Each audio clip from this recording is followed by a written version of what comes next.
임자, 이제 그만하자. 도장 찍어. 남편이 던진 봉투에 이혼 서류가 들어있었습니다. 새벽 4시 손톱 밑이 새까맣게 타들어가도록 배추 상자를 날라 일군 회사인데 재산 분할이 30% 뿐이라니요. 문이 닫히고 30분 뒤 사진 한 장이 날라왔습니다. 펜트하우스 파티. 남편이 새 출발을 축하하며 샴페인을 홀짝이는 시아버지. 제가 매달 800만원씩 용돈 드리던 그분이 제 험담을 안주 삼아 웃고 계시더군요. 그 순간 34년 지켜온 제 세상이 무너졌고 저는 비로소 눈을 떴습니다. 박고모님, 지금 당장 시아버지 해고 처리하세요. 평생 참기만 했던 며느리의 서늘한 복수가 시작됐습니다. 사연 시작 전 구독과 좋아요, 전체 알림 설정 눌러주시고 어디서 듣고 계신지 댓글 남겨주시면 그것으로 소중한 곳에 건강과 평안 그리고 행운이 가득하시길 간절히 바라겠습니다. 오늘의 사연 지금 시작합니다. 안녕하세요. 저는 62살 한정숙이라고 합니다. 오늘 제 이야기를 꺼내려니 가슴이 뭉클하네요. 어디서부터 말씀드려야 할지 입을 열기 참 어렵습니다. 처음부터 이야기하자면 좀 길 텐데 끝까지 들어주시면 감사하겠습니다. 저는 1964년 경기도 안성의 작은 농촌 마을에서 태어났어요. 아버지는 논 내마지기를 일구시던 농부셨고 어머니는 그 옆에서 밭일을 거두시며 우리 3남매를 키우셨죠. 새벽이면 닭 우는 소리에 눈을 떴고 저녁이면 어머니가 지피시는 아궁이 연기 냄새가 온 집안에 퍼지곤 했습니다. 우리 집은 가난했습니다.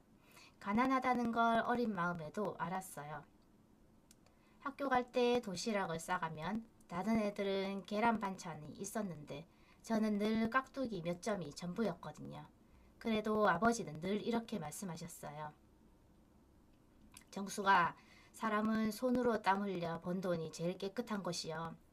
남의 것 탐내지 말고 내 것 지킬 줄 알며. 그게 부자요. 그 말씀이 제 평생에 철칙이 됐습니다. 손으로 일해서 벌고 내 것을 지킨다. 그게 저 한정숙의 인생의 전부였어요. 중학교를 마치고 저는 바로 서울로 올라왔습니다. 1980년 16살 때였어요. 시골서 올라온 촌스러운 아이가 시골역에 내렸을 때 그 인파에 치여서 한참을 멍하니 서 있었던 기억이 나요. 사람들이 저를 밀치고 지나가는데 아무도 눈 한번 마주치지 않더라고요. 아, 여기선 내가 혼자 살아남아야 하는구나 하는 걸 그때 처음 느꼈습니다. 처음 일한 곳은 청계천 봉제 공장이었어요. 하루에 14시간씩 재봉틀을 돌렸습니다. 손가락 끝이 바늘에 찔려서 피가 맺히면 휴지로 돌돌 감고 다시 일했어요. 월급은 35,000원, 그 중에 2만원은 꼬박꼬박 시골 부모님께 붙였습니다. 남은 돈으로 고시원, 월세 내고 라면 사 먹으면 손에 남는 게 없었어요. 그렇게 3년을 버텼습니다. 20살이 되던 해 공장 사장님이 저를 부르시더니 이러시는 거예요. 정수가, 너 손재주가 있어? 내가 아는 사람이 가락시장에서 채소 도매를 하는데 거기 가서 일해봐. 돈은 좀 붙어 볼 수 있을 거야. 그게 제 인생의 첫 번째 전환점이었습니다. 가락시장, 새벽 3시면 불이 환하게 켜지고 트럭들이 줄을 서고 사람들이 고함을 지르며 물건을 옮기는 곳이었어요. 처음엔 배추 상자 나르는 일부터 시작했습니다. 한 상자에 15kg씩, 그걸 하루에 200상자 넘게 옮겼어요. 허리가 끊어지는 것 같았습니다. 손바닥에 물집이 잡혔다 터지고 굳은 살이 박히고 그러다 보니 제 손은 어느새 사내들 손처럼 거칠어져 있었어요. 근데 이상하게 힘들수록 오기가 생기더라고요. 여기서 못 버티면 난 아무것도 아닌 거야. 그 생각 하나로 일을 악물었습니다. 3년쯤 지났을 때 단골 식당 사장님이 저한테 직접 물건을 떼가시겠다고 하셨어요. 그때부터 제가 조금씩 중간 거래를 시작하게 된 거예요. 아침에 경매에서 물건을 싸게 받아서 소매상들한테 넘기는 일이었죠. 마진은 상자당 500원, 1000원 정도밖에 안 됐지만 그게 쌓이고 쌓이니까 한 달에 80만원, 100만원씩 손에 쥐게 됐어요. 25살이 되던 해 저는 드디어 제 이름으로 된 작은 점포 하나를 얻었습니다. 보증금은 300만원, 월세 15만원짜리 5평 남짓한 공간이 있었어요. 간판도 없이 시작했죠. 그냥 한정숙 채소라고 손으로 쓴 종이를 붙여놨습니다. 그해 겨울이었어요. 눈이 펑펑 오던 새벽, 경매장에서 배추를 실어 나르다가 미끄러져서 넘어졌습니다. 눈에서 엎어지어서 한참을 일어나지 못했어요.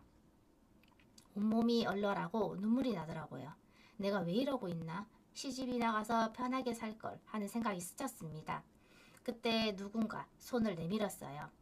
괜찮으세요? 많이 다치셨어요? 고개를 들어보니 옆 점포에서 일하는 청년이었습니다. 박종태. 30살, 키가 크고 눈이 선한 사람이었어요. 제 손을 잡아 일으켜 세우더니 자기 외투를 벗어서 제 어깨에 둘러주는 거예요. 따뜻했습니다. 외투도 그 사람 손도요. 그날 이후 종태 씨는 자주 제 점포에 들르기 시작했어요. 무거운 상자 있으면 대신 들어주고 배고프겠다며 호빵을 사다 주고 처음엔 그냥 친절한 사람이라니 했는데 석 달쯤 지나니까 제 마음이 이상해지더라고요. 그 사람 발소리만 들어도 가슴이 두근거리고 모습이 안 보이면 자꾸 두리번거리게 되고 지금 생각하면 참 순진했죠. 그때 저는 사랑이란 걸 처음 알았으니까요. 1년쯤 지났을 때 종태 씨가 저한테 고백을 했습니다. 시장 한쪽에 있는 낡은 분식집에서 떡볶이를 먹다가 갑자기 이러는 거예요. 정숙 씨, 나랑 결혼해 줄래요? 나는 가진 게 없어요.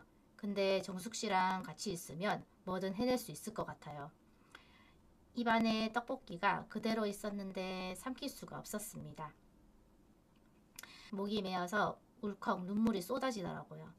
가난하게 자라서 사랑받아 본 적 없어서 누군가 저를 원한다는 게 그렇게 벅찰 수가 없었습니다. 저는 그렇게 26살에 결혼했습니다. 1990년 봄이었어요. 웨딩드레스는 빌린 거였고 예식장은 구청 강당이었고 하객은 시장 사람들 20명 남짓이었어요. 그래도 저는 세상에서 가장 행복한 신부였습니다. 결혼하고 나서 저는 더 열심히 일했어요.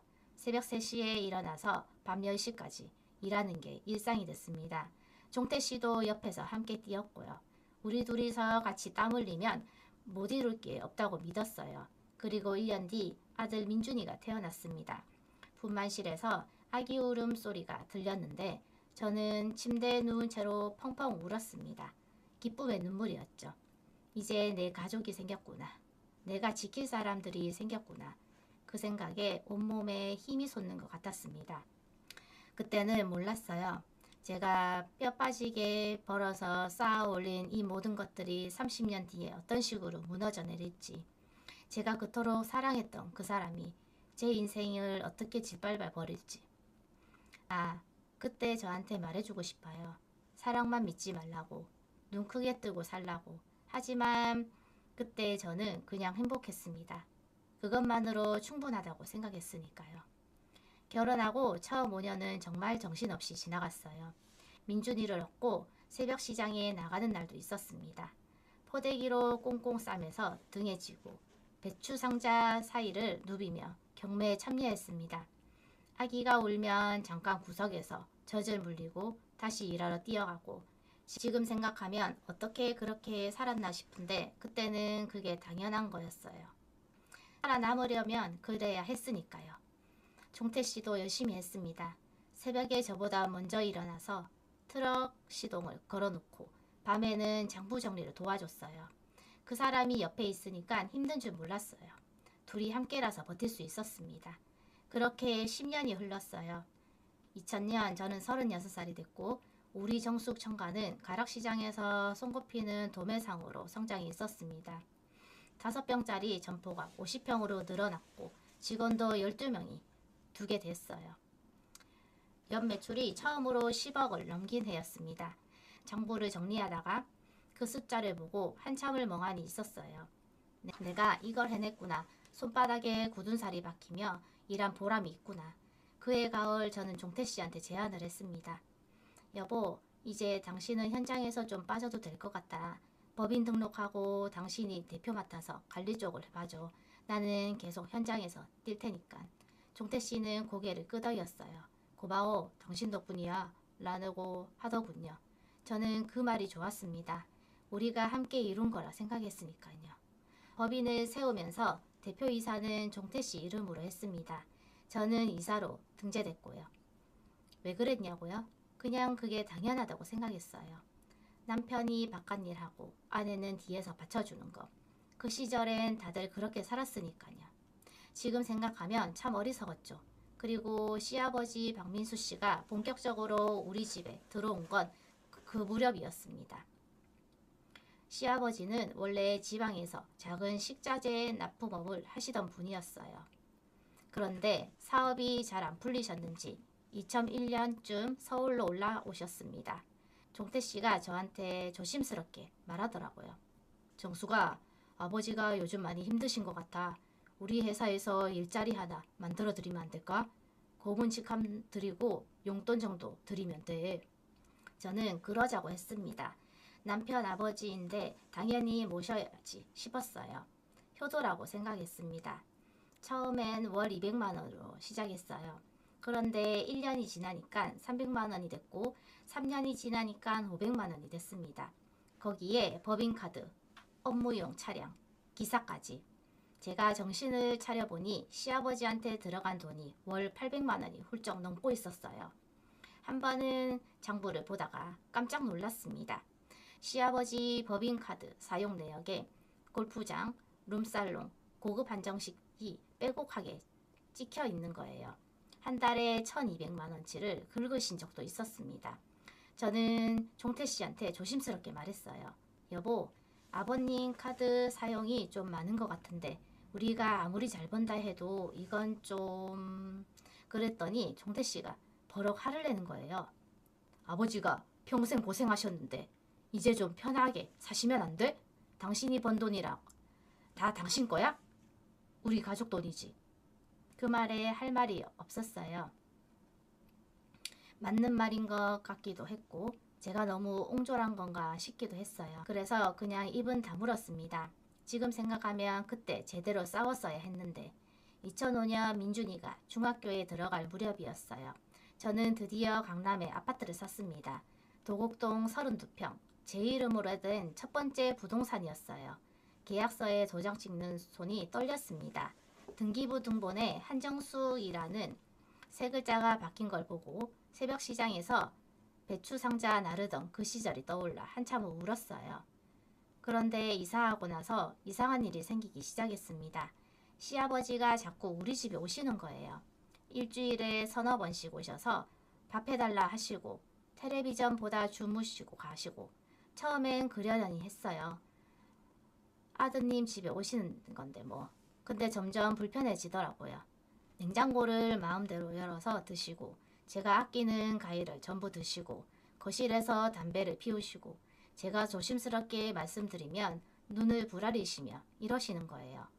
며느리가 시아버지한테 이래라 저래라야? 이 집이 누구 돈으로 산 집인데? 종태가 번 돈이지. 내가 뭘 했어? 가슴이 철렁했습니다. 새벽마다 시장에서 손톱 밑이 까맣게 물들도록 일한 게 저인데 이 집 살 돈을 벌어온 게 저인데 그런데 제가 뭘 했냐고요? 하지만 저는 참았습니다. 어른이시니까 남편 아버지이시니까 내가 참으면 집안이 평화로우니까 그 참음이 10년 20년 쌓이면 어떻게 되는지 그때는 몰랐어요. 2010년이 되었습니다. 민준이가 고등학교에 들어갔고 우리 회사는 연매출 50억을 넘기는 중견 도매상이 됐어요. 저는 46살이었고 여전히 새벽 4시에 일어나 시장에 나갔습니다. 그해 저는 회사를 하나 더 세웠어요. 온라인 식자재 유통회사였습니다. 시대가 변하고 있었거든요. 인터넷으로 주문받아서 배송하는 시스템을 구축하면 더 크게 성장할 수 있겠다 싶었어요. 3년 동안 적자였습니다. 주변에서 접으라고 했어요. 종태 씨도 못마땅해 했고요. 하지만 저는 포기하지 않았습니다. 새벽에 시장 일 보고 낮에는 온라인 회사 관리하고 밤에는 마케팅 공부를 했어요. 잠은 하루에 4시간도 못 잤습니다. 2013년 드디어 흑자 전환을 했어요. 그해 매출이 8억이었는데 2015년에는 30억, 2018년엔 80억까지 올라갔습니다. 저는 54살에 2개의 법인을 운영하는 사업자가 됐어요. 그 무렵부터였을 거예요. 종태씨가 변하기 시작한 게. 회사에 잘 안 나오기 시작했습니다. 대표이사인데 일주일에 2-3번밖에 출근을 안 해요. 어디 가냐고 물으면 골프 약속 있다, 사람 만날 일이 있다 그러더라고요. 처음엔 그러려니 했어요. 회사가 잘 돌아가니까 대표가 좀 쉬어도 되지 싶었습니다. 근데 이상한 건 따로 있었어요. 종태씨 양복에서 향수 냄새가 나기 시작한 거예요. 제가 쓰지 않는 향수, 달콤하고 진한 여자 향수 냄새. 처음 맡았을 때 코끝이 찡하더라고요. 설마 하는 생각이 스쳤지만 저는 애써 무시했습니다. 그냥 착각이겠지. 30년을 함께한 사람인데 내가 예민한 거겠지. 그때 제가 눈을 똑바로 떴어야 했는데, 그때 물어봤어야 했는데 저는 그냥 모른 척 했습니다. 믿고 싶었으니까요. 우리가 함께 쌓아 올린 이 모든 것들이 진짜라고 믿고 싶었으니까요. 아, 그 향수 냄새. 지금도 어디선가 비슷한 냄새가 나면 속이 울렁거려요. 그게 제 인생에 무너지기 시작한 신호였다는 걸 그땐 정말 몰랐습니다. 향수 냄새를 처음 맡은 게 2018년 가을이었어요. 그리고 1년이 지났습니다. 저는 계속 모른 척 했어요. 아니, 모르고 싶었던 거겠죠. 새벽에 일어나 시장 가고 낮에 회사 일 보고 밤에 장부 정리하고 바쁘게 살다 보면 그런 생각이 들 틈이 없었으니까요. 2019년 봄이었습니다. 벚꽃이 한창일 때였어요. 저는 평소보다 일찍 집에 들어왔습니다. 거래처 미팅이 취소돼서 오후 3시쯤 현관문을 열었는데 집안이 이상하게 조용하더라고요. 종태씨 차가 주차장에 있길래 집에 있는 줄 알았거든요. 거실을 지나 안방 쪽으로 가는데 종태씨 목소리가 들렸어요. 전화통화를 하고 있었습니다. 문이 살짝 열려 있었어요. 알았어, 알았다고. 이번 주말에 꼭 갈게. 보고 싶어. 나도. 심장이 멈추는 것 같았습니다. 발이 땅에 붙어서 움직일 수가 없었어요. 보고 싶어. 나도. 그 말이 귓속에서 맴돌았습니다. 종태씨가 저한테 그런 말을 한 게 언제였더라? 기억이 안 나더라고요. 저는 소리 없이 뒷걸음질 쳤습니다. 현관으로 돌아가서 일부러 문을 쾅 닫고 들어왔어요. 여보, 나왔어. 종태씨가 안방에서 나왔습니다. 표정이 자연스러웠어요. 너무 자연스러워서 오히려 섬뜩했습니다. 일찍 왔네. 오늘 미팅이 없었어? 저는 웃으며 대답했어요. 취소됐다고. 그래서 일찍 들어왔다고. 제 목소리가 떨리지 않았는지 모르겠어요. 속으로는 난리가 났는데 겉으론 아무렇지 않은 척 했습니다. 그날 밤 저는 잠을 못 잤어요. 종태씨는 옆에서 코를 골며 자는데 저는 천장만 바라봤습니다. 내가 잘못 들은 걸까? 친구한테 한 말일 수도 있잖아. 남자들도 친구한테 보고 싶다고 하잖아. 스스로를 설득하려고 애썼습니다. 하지만 가슴 한쪽이 자꾸 쿵쿵거렸어요. 뭔가 잘못됐다는 걸 몸이 먼저 알고 있었던 거죠. 그 뒤로 저는 종태씨를 관찰하기 시작했습니다. 휴대폰을 보는 횟수가 늘었어요. 예전에 거실 테이블에 아무렇게나 던져두던 사람이 이젠 항상 주머니에 넣고 다녔습니다. 화장실 갈 때도 샤워할 때도 가지고 들어갔어요. 외출이 잦아졌습니다. 골프 모임이 주 2회에서 주 4회로 늘었고 저녁 약속도 부쩍 많아졌어요. 언제 들어오냐고 물으면 늦을 것 같다, 먼저 자라 그러더군요. 카드 명세서를 확인해 봤습니다. 청담동 고급 레스토랑, 압구정 와인바, 호텔 뷔페, 제가 가본 적이 없는 곳들이 찍혀 있었어요. 한 달에 600만원, 700만원씩 나갔습니다. 누구랑 저런 데 가는 걸까? 석 달쯤 지났을 때 저는 확신이 생겼습니다. 이건 그냥 의심이 아니라는 것. 하지만 증거가 없었어요. 제 간만으로는 아무것도 할 수 없었습니다. 그래서 저는 처음으로 남편 몰래 행동을 했어요. 흥신소에 연락했습니다. 떨리는 손으로 전화번호를 눌렀어요. 상담을 받는데 목소리가 자꾸 갈라지더라고요. 상담원이 침착하게 물었습니다. 의뢰 내용이 뭐냐고요. 저는 한참을 말을 못하다가 겨우 입을 뗐어요. 제 남편이요. 바람을 피는 것 같아요. 확인 좀 해주세요. 그 말을 뱉는 순간 눈물이 쏟아졌습니다. 30년을 함께한 사람을 의심하고 딜을 캐야 하는 제 신세가 너무 처량했어요. 2주 뒤 흥신소에서 연락이 왔습니다. 보고서를 받아보라고 하더군요. 저는 회사 사무실에 혼자 그 보고서를 열었습니다. 손이 부들부들 떨려서 서류를 제대로 잡을 수가 없었어요. 사진이었습니다. 종태씨가 한 여자의 손을 잡고 걸어가는 사진, 레스토랑에서 마주보고 웃는 사진, 차에서 내리며 여자 허리를 감싸는 사진, 20장이 넘었어요. 여자는 젊었습니다. 30 중반쯤 돼 보였어요. 긴 머리에 날씬하고 화장을 진하게 했더군요. 제가 새벽 시장에서 배추 나를 때 저 여자는 뭘 하고 있었을까? 저런 화장을 하고 저렇게 예쁜 옷을 입고 제 남편과 손을 잡고 있었겠죠. 보고서 마지막 장에 여자 신상이 적혀 있었습니다. 이름 김수진, 나이 36, 직업 프리랜서, 디자이너, 주소 도산공원 인근 오피스텔, 그리고 한 줄 더 있었어요. 교제기간 추정 약 3년. 3년이요. 제가 온라인 회사 키우느라 밤새 일할 때, 제가 거래처 미팅 뛰어다닐 때, 제가 새벽 시장에서 동상 걸릴 것 같은 손으로 물건 나를 때, 그 3년 동안 종태씨는 저 여자와 함께 있었던 거예요. 서류를 내려놓고 한참을 아무 생각도 못했습니다. 머릿속이 하얘지더라고요. 분노도 슬픔도 아니었어요. 그냥 텅 빈 느낌. 내가 30년 동안 뭘 한 거지? 내 인생이 뭐였지? 그날 저녁 저는 평소처럼 집에 들어갔습니다. 평소처럼 밥을 차리고 평소처럼 종태씨와 마주 앉아 식사를 했어요. 종태씨는 아무것도 모르는 표정으로 뉴스를 보며 밥을 먹더군요. 오늘 반찬 맛있네. 당신 요리 솜씨는 여전해. 그 말이 비수처럼 꽂혔습니다. 아무렇지 않게 저런 말을 할 수 있는 거구나. 다른 여자랑 3년을 만나면서 집에 와서는 밥 맛있다고 할 수 있는 거구나. 저는 웃으며 대답했어요. 많이 먹으라고요. 근데 그 웃음이 얼마나 힘들었는지 몰라요. 얼굴 근육이 굳어서 움직이질 않았어요. 식사 후에 설거지를 하는데 손에 힘이 풀려서 접시를 떨어뜨렸습니다. 쨍그랑 소리가 나며 산산조각이 났어요. 마치 제 마음 같았습니다. 종태씨가 거실에서 소리쳤어요. 왜 그래? 다쳤어? 괜찮다고 대답했습니다. 손 베어서 피가 나는데 그게 아프지가 않더라고요. 가슴이 너무 아파서 손끝 통증 따위는 느껴지지도 않았어요. 그날 밤 저는 화장실에 들어가서 소리 없이 울었습니다. 수도꼭지를 틀어놓고 입을 틀어막고 어깨를 들썩이며 울었어요. 30년이에요. 30년을 같이 살았는데 어떻게 이럴 수가 있어요. 내가 뭘 잘못했다는 거예요. 내가 왜 이런 취급을 받아야 해요? 하지만 저는 아무것도 하지 않았습니다. 할 수가 없었어요. 어떻게 해야 할지 몰랐으니까요. 당장 이혼을 해야 하나, 참고 살아야 하나, 민준이한테는 뭐라고 해야 하나.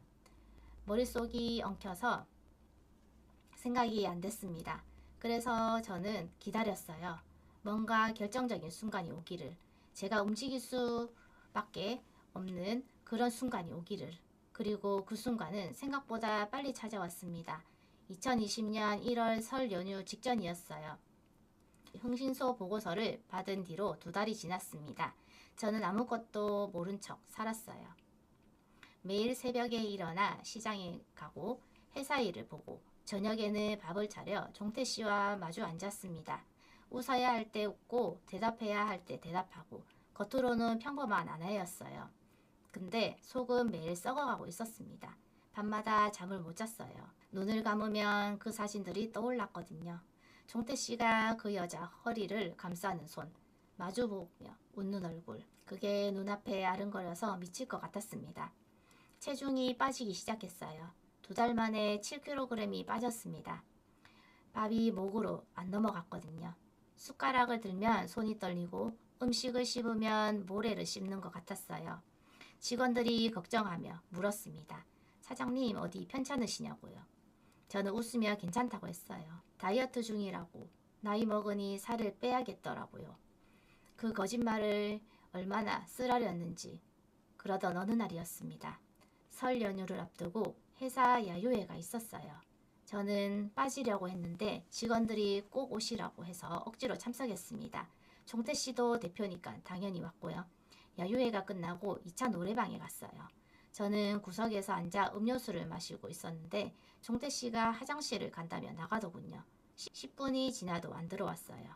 20분이 지났습니다. 이상해서 밖으로 나가봤어요.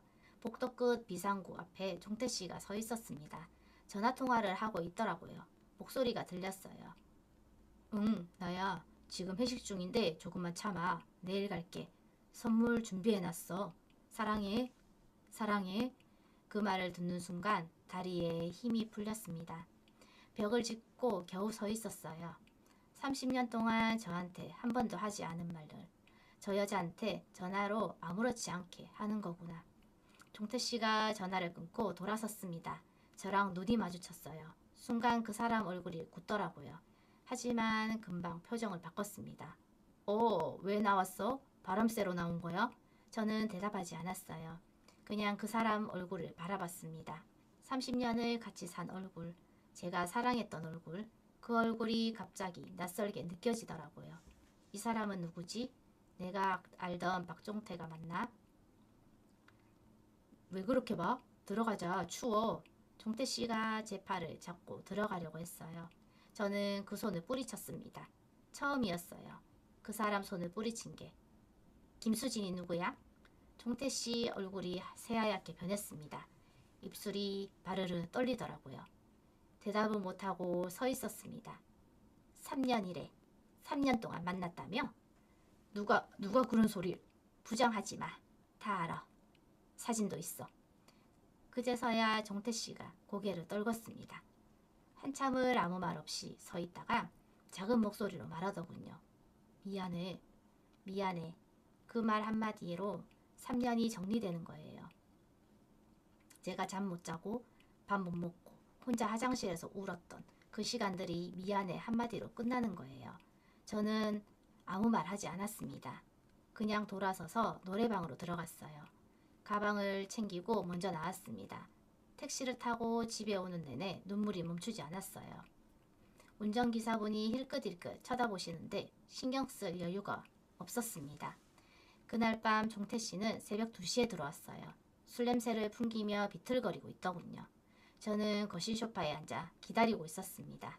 종태씨가 저를 보더니 한숨을 쉬었어요. 정수가 얘기 좀 하자. 저는 묵묵히 앉아 있었습니다.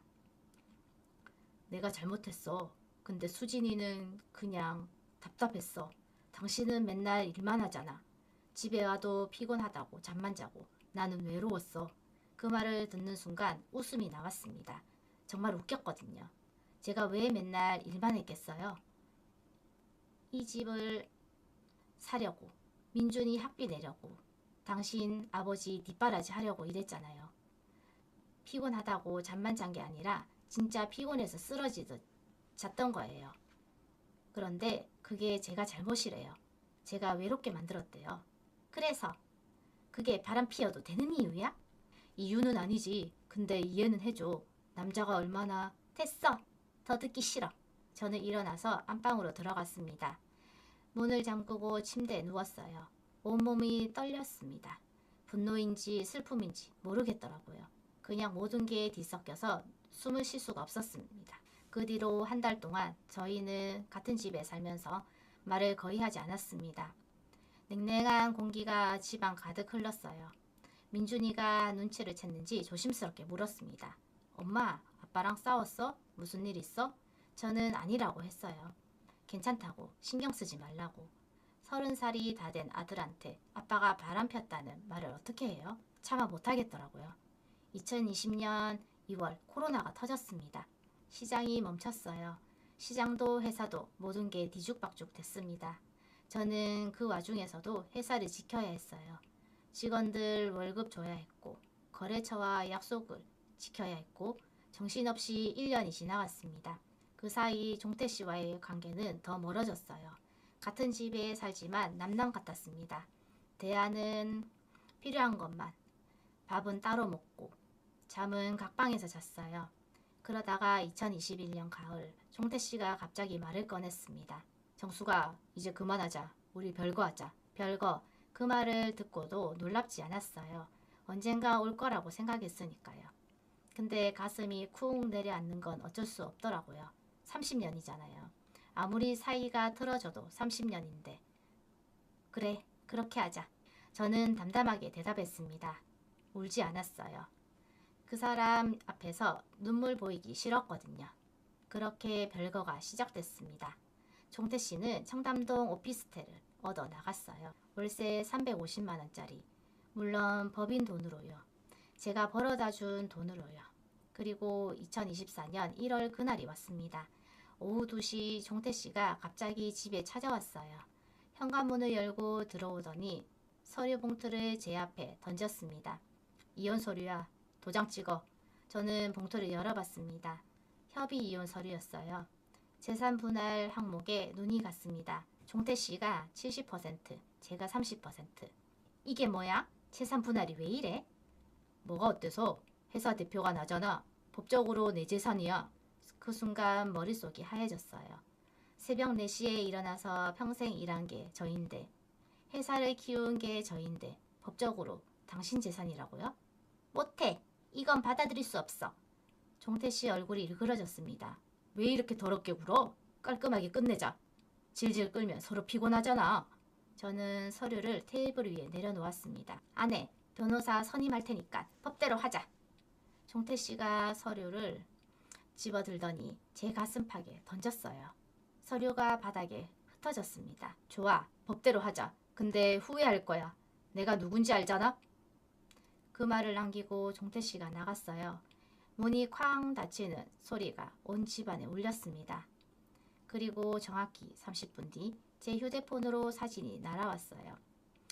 도산공원 뒤편 펜트하우스, 풍선과 현수막, 새로운 시작이라고 적힌 글자, 케이크를 자르는 종태 씨와 그 여자, 그리고 상석에 앉은 시아버지. 손이 떨렸습니다. 심장이 쿵쿵거렸어요. 30분이에요. 이혼 서류 던지고 30분 만에 파티를 열었어요. 제가 뭔데요? 제 인생이 뭔데요? 그 순간 무언가가 끊어지는 소리가 들렸습니다. 제 안에서. 사진을 받고 나서 한참을 멍하니 앉아 있었어요. 거실 바닥에 흩어진 이혼 서류 위로 햇살이 비치고 있었습니다. 창밖에선 새소리가 들렸어요. 세상은 아무 일도 없다는 듯이 돌아가는데 제 안에서는 모든 게 무너지고 있었습니다. 휴대폰을 다시 들여다봤어요. 파티 사진을 확대해서 봤습니다. 시아버지 얼굴이 또렷하게 보이더라고요. 샴페인 잔을 들고 환하게 웃고 계셨어요. 제가 매달 800만 원씩 드린 그 돈으로 저 양복을 맞추셨겠죠? 제가 내드린 제네시스 타고 저 파티장에 가셨겠죠? 그런데 웃긴 건요. 그 순간 눈물이 안 나오더라고요. 너무 많이 울어서 눈물이 마른 건지 아니면 슬픔이 넘어선 건지 그냥 가슴이 텅 빈 느낌이었어요. 차갑고 단단하고 아무것도 느껴지지 않는. 얼마나 앉아 있었을까요? 밖이 어두워지고 있었습니다. 저녁 6시쯤 됐을 거예요. 4시간 가까이 바닥에 앉아 있었던 거죠. 정신을 차리고 일어났습니다. 다리가 저려서 비틀거렸어요. 부엌으로 가서 물 한 잔을 마셨습니다. 차가운 물이 목을 타고 내려가니까 조금씩 머리가 맑아지더라고요. 그때 한 가지 생각이 떠올랐어요. 내가 당하고만 있을 이유가 없잖아. 30년 동안 저는 참기만 했습니다. 시아버지한테 모욕당해도 참았고 종태 씨한테 무시당해도 참았어요. 가족이니까, 어른이니까, 남편이니까 그 이유로 입을 다물고 살았습니다. 근데 이젠 가족이 아니잖아요. 저 사람들은 저를 가족으로 본 적이 없었던 거예요. 돈 버는 기계, 뒷바라지 하는 종, 그게 저였던 거죠. 가슴 속에서 뭔가가 끓어오르기 시작했습니다. 분노였어요. 지금까지 느껴본 적 없는 차가운 분노. 저는 서재로 갔습니다. 회사 서류들이 있는 캐비넷을 열었어요.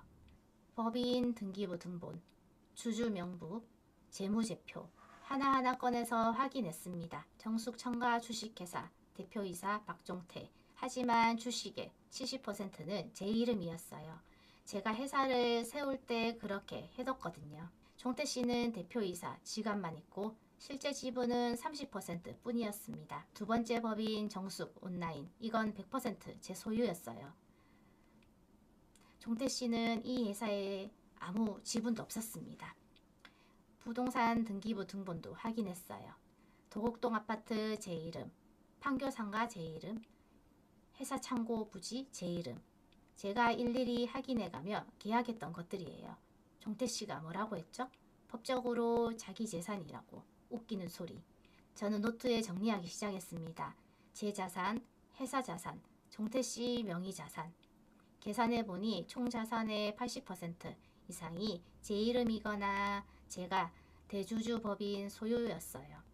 그리고 시아버지, 박민수 고문. 직함은 거창하지만 실제로는 아무 권한이 없었습니다. 그냥 제가 월급 주고 차 내드리고 카드 지어드린 거예요. 고용계약서를 찾아봤습니다. 있었어요. 제가 직접 작성했던 거. 계약 해지는 이 회사 결의 또는 대주주 동의로 가능하다고 적혀 있었습니다. 대주주가 누구죠? 접니다. 밤 10시가 넘어서 저는 결심을 굳혔어요. 떨리는 손으로 휴대폰을 들었습니다. 비서실장한테 전화를 걸었어요. 신호음이 3번 울리고 받더라고요. 네, 사장님, 이 시간에 무슨 일이세요? 내일 아침 7시에 긴급 이사회 소집해요. 네? 갑자기요? 그리고 박민수 고문 해고 서류 준비해놔요.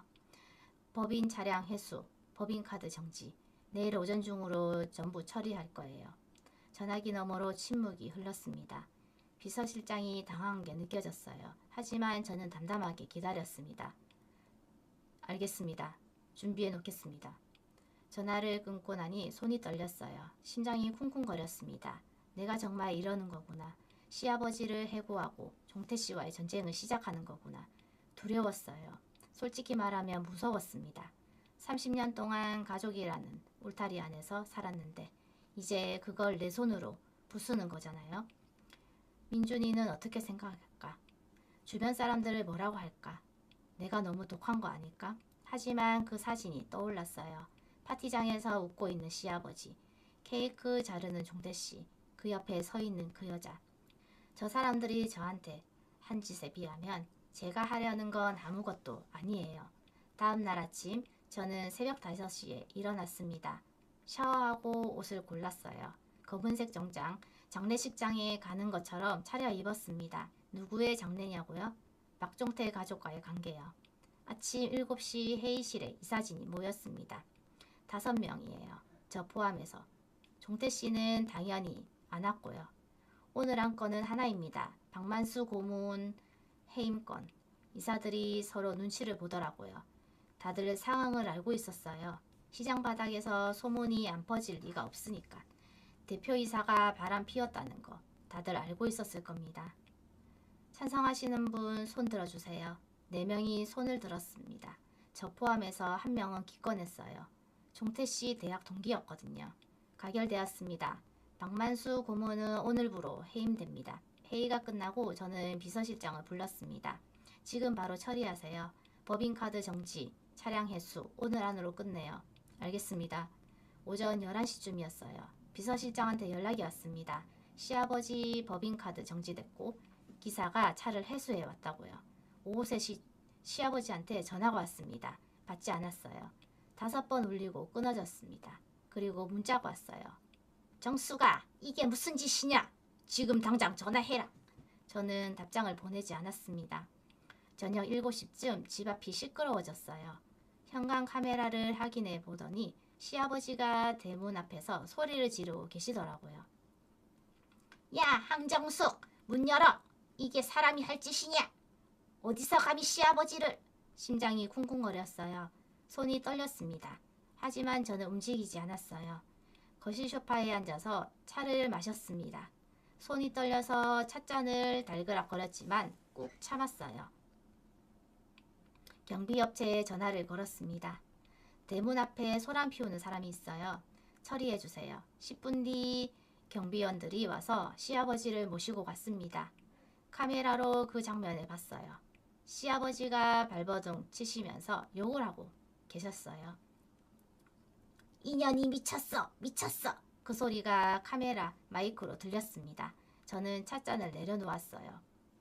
손이 여전히 떨렸지만 마음은 의외로 고요했습니다. 첫 번째 단추를 끼웠어요. 이제 시작인 거죠. 그날 밤 저는 오랜만에 푹 잤습니다. 꿈도 안 꿨어요. 무엇인가 끊어내고 나니 그제야 숨이 쉬어지더라고요. 시아버지를 해고한 다음날 종태씨한테 전화가 왔습니다. 새벽 6시였어요. 아침 침대에 누워 있었는데 휴대폰이 울렸습니다. 화면에 박종태라고 뜨더라고요. 3초쯤 망설이다가 받았어요. 야, 한정숙, 넌 미쳤어? 아버지한테 그게 무슨 짓이야? 목소리가 갈라져 있었어요. 술을 마셨는지 아니면 밤새 화가 나서 그런 건지. 고문 계약 해지했어. 법적으로 아무 문제 없어. 법적으로? 법적으로? 가족한테 법을 들이대? 내가 사람이야? 웃음이 나왔습니다. 진짜 웃겼거든요. 가족? 어제 내 가슴에 이혼 서류 던지던 사람이 가족을 이야기해? 30분 뒤에 다른 여자랑 파티하던 사람이? 전화기 너머로 침묵이 흘렀어요. 종태씨가 할 말을 잃은 게 느껴졌습니다.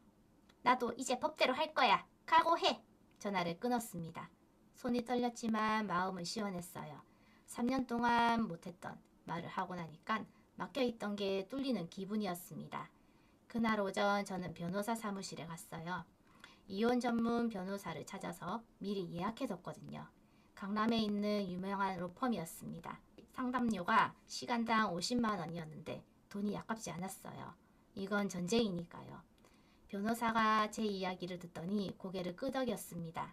충분히 유리하십니다. 일단 배우자의 유책 사유가 명확해요. 3년간 외도, 증거도 있었고요. 재산 분할도 사장님 쪽으로 크게 기울 겁니다. 남편이 회사 대표인 건요? 법적으로 자기 재산이라고 하던데. 직함이 뭐가 중요해요? 실질적으로 회사를 운영하고 키운 게 누굽니까? 자산 대부분이 사장님 명의고 주식도 70%가 사장님인 거죠. 대표이사는 그냥 등기부상 이름일 뿐이에요. 가슴이 뻥 뚫리는 기분이었습니다. 그동안 혼자서 얼마나 걱정했는지 몰라요. 종태씨 말대로 법적으로 다 뺏기면 어떡하나? 평생 일한 게 물거품이 되면 어떡하나? 근데 변호사 말을 들으니까 제가 바보였더라고요. 그리고 하나 더요. 남편분 법인카드 사용 내역 확인해 보셨어요? 아니요, 자세히는 확인해 보세요. 외도 상대방한테 쓴 돈이 있으면 그것도 재산 분할에 고려됩니다. 회사 돈으로 개인적인 지출을 했다면 횡령이 될 수도 있고요. 집에 돌아와서 바로 회계팀에 연락했어요. 종태씨 법인카드 3년치 사용 내역을 뽑아달라고 했습니다. 다음 날 오후 서류가 도착했어요. A4 용지로 48장이었습니다. 3년간 총 사용 금액이 2억 1천만 원. 그중 업무 관련 지출은 절반도 안 됐어요.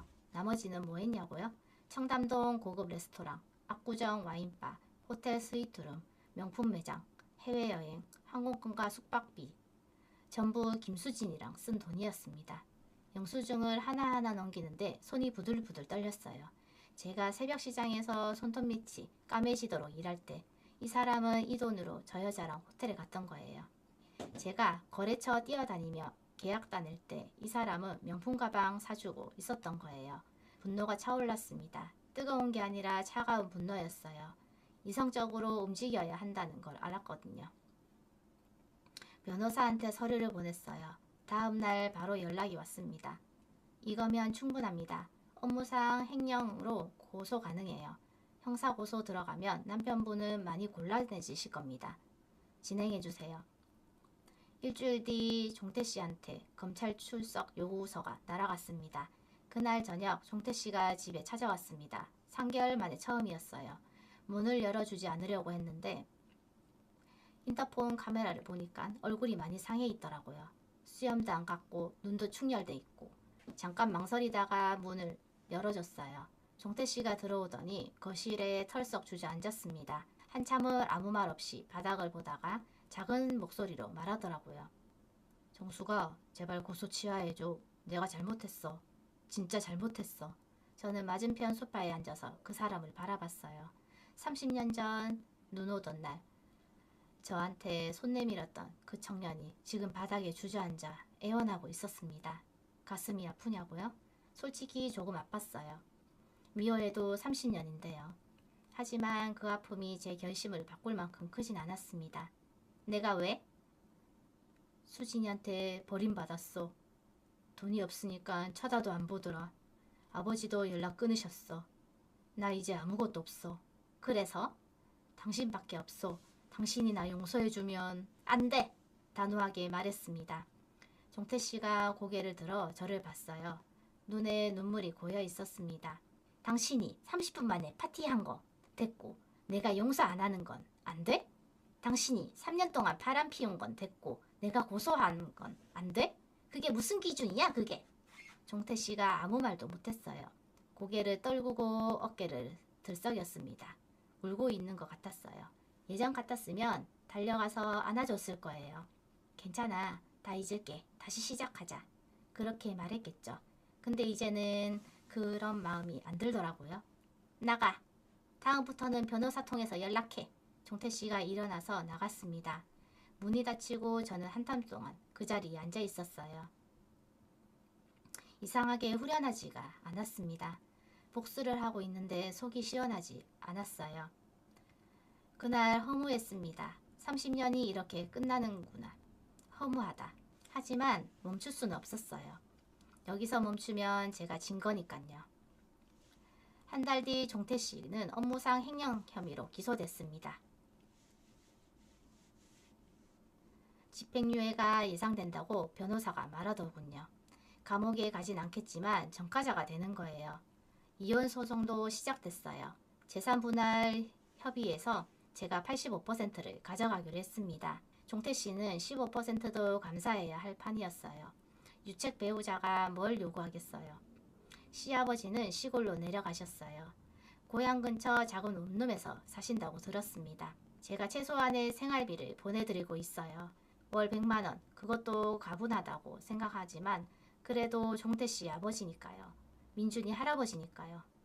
민준이한테 모든 걸 말했어요. 처음에 말 안 하려고 했는데 숨길 수가 없더라고요. 아들이 알아야 할 것 같았어요. 민준이가 한참을 듣다가 말했습니다. 엄마 힘들었겠다. 왜 진작 말 안 했어? 내가 상처받을까봐. 엄마가 더 상처받잖아. 앞으로 혼자 끙끙대지 마. 나한테 말해. 그 말을 듣는 순간 눈물이 쏟아졌어요. 30년 동안 참았던 눈물이 전부 나오는 것 같았습니다.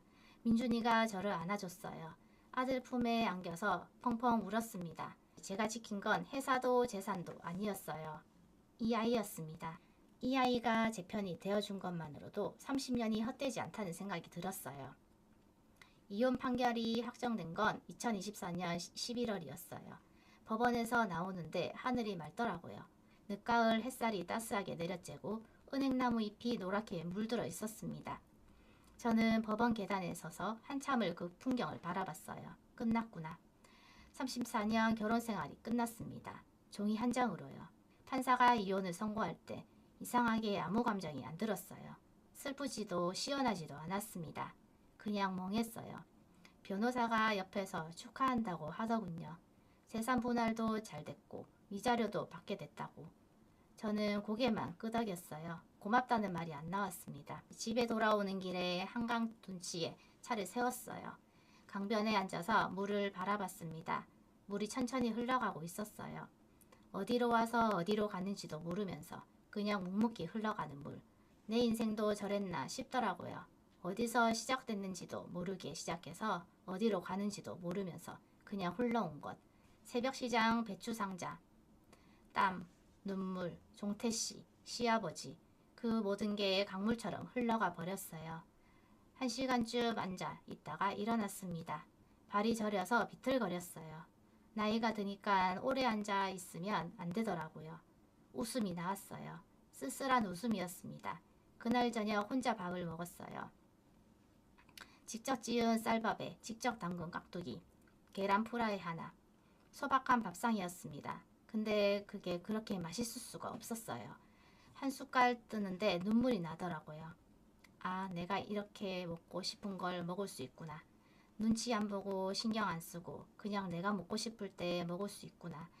그 당연한 게 왜 그렇게 벅찼는지 몰라요. 겨울이 왔습니다. 첫눈이 내리던 날 창밖을 보면서 예전 생각을 했어요. 40년 전 눈 오던 새벽시장에 넘어졌을 때, 종태씨가 손을 내밀었을 때, 그때 그 손이 그렇게 따뜻했는데 지금 어떨까요? 종태씨는 뭘 하고 있을까요? 소식이 들려오긴 했어요. 물류창고에서 일한다더군요. 하루에 10,000원, 20,000원 받으면서 박스 나른다고요. 행정정가가 있으니 제대로 된 취직이 안 된다는 거예요. 예전에 제가 하던 일을 이제 그 사람이 하고 있는 거죠. 원망이 남았냐고요? 솔직히 말할게요. 처음엔 있었어요. 복수를 해도 속이 안 풀렸거든요. 자다가 벌떡 일어나서 종태씨가 그 여자랑 웃고 있던 사진이 떠오르면 이를 악물었어요. 그 사진이 악몽처럼 저를 따라다녔습니다. 근데 시간이 지나니까 달라지더라고요. 6개월쯤 지났을 때 문득 그런 생각이 들었어요. 내가 왜 저 사람 생각하면서 잠을 못 자야 해? 내 인생인데 왜 저 사람한테 이렇게 휘둘려야 해? 그때부터 의식적으로 생각을 끊으려고 했어요. 종태씨 생각나면 그만이라고 속으로 말하고 다른 생각을 했습니다. 처음엔 잘 안 됐어요. 근데 한 달, 두 달 지나니까 점점 나아지더라고요. 요즘은 거의 안 떠올라요. 가끔 뉴스에서 불륜 이야기가 나오면 잠깐 생각났다가 금방 잊어버려요. 아, 나도 그런 일이 있었지. 그 정도로요. 시아버지는 어떻게 됐냐고요? 시골 원룸에서 사세요. 제가 매달 100만 원씩 보내드리고 있어요. 처음엔 안 받으시려고 했대요. 며느리한테 돈 받기 싫다고. 근데 갈 데가 없으시니까 결국 받으시더라고요.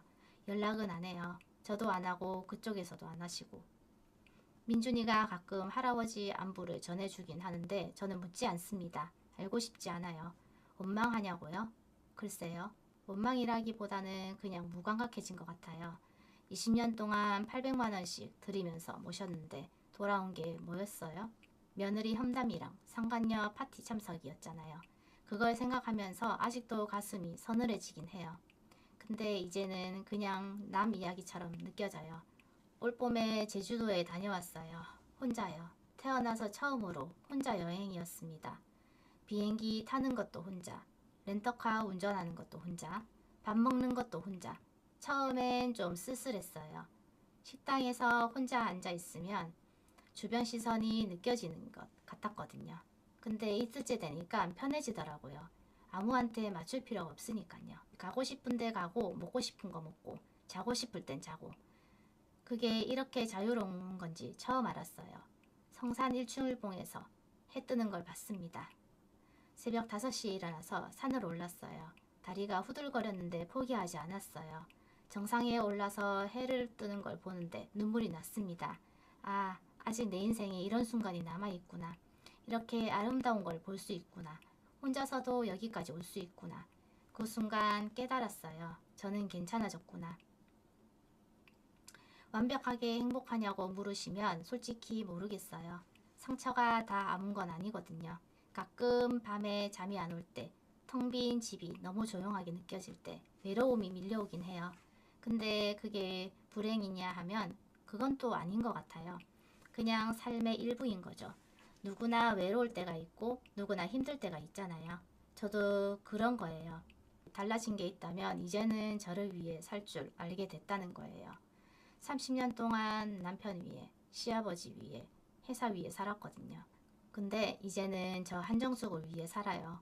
먹고 싶은 거 먹고 자고 싶을 때 자고 가고 싶을 때 가요.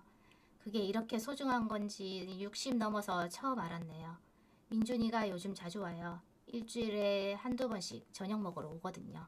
같이 밥 먹고 이야기하고 가끔 산책도 해요. 그 시간이 참 좋아요. 제가 지킨 게 있구나 싶거든요. 이제 마무리할게요. 혹시 저랑 비슷한 경험 있으신 분 계실까요? 믿었던 사람한테 배신당하고 평생 읽어온 게 무너지는 것 같은 그런 순간요. 근데요, 제가 해보니까 그렇더라고요. 죽으라는 법은 없어요. 내가 나를 포기하지 않으면 인생은 반드시 다시 시작할 기회를 줍니다. 저는 62에 다시 시작했어요. 늦었다고요? 아니에요. 늦은 건 없어요. 숨 쉬고 있으면 언제든 다시 시작할 수 있어요. 너무 울지 마세요. 울어도 돼요. 실컷 울어요. 근데 다 울고 나면 눈물 닦으세요. 그 뒤에 반드시 더 많은 세상이 보일 거예요. 제가 보증할게요. 긴 이야기 컷. 다시. 긴 이야기 끝까지 들어주셔서 정말 감사합니다. 오늘도 당신의 이름으로 당당하게 사시길 바랍니다. 저는 한정숙이었습니다. 감사합니다. 오늘 들려드린 이야기가 당신의 마음에 조금이라도 울림을 드렸다면 앞으로 당신의 일상에 잔잔한 힘이 될 이야기를 계속 전해드릴 수 있도록 구독과 좋아요로 함께 해주시면 감사하겠습니다. 사연 속 인물을 향한 따뜻한 응원의 한마디도 댓글로 나누어 주세요. 당신의 오늘이 더 가벼워지길 바라며 언제나 당신 편에 서겠습니다.